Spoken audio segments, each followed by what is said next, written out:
Сәлем достар, бүгін сіздермен осындай керемет ПП десерт дайындайтын боламыз. Десерттің дайындалу жолын, оның мөлшерін барлығын описанияда қалдыратын боламын.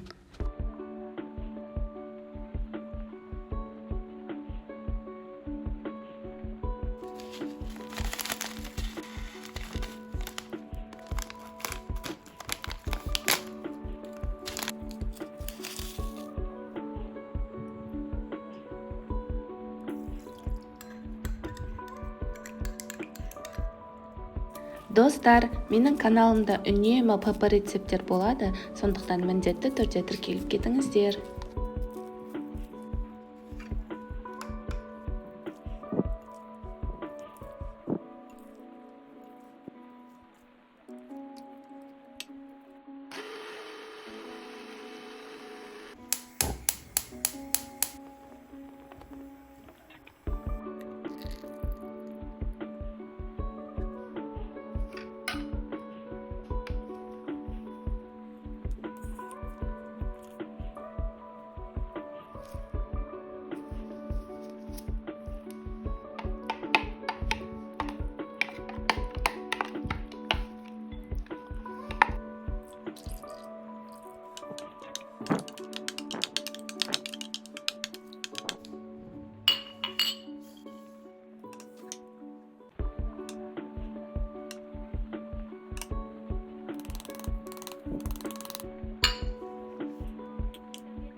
Достар, біздің десертіміз дайын. Барлықтарыңызға ас болсын. Менің каналыма тіркелуді ұмытпаңыздар.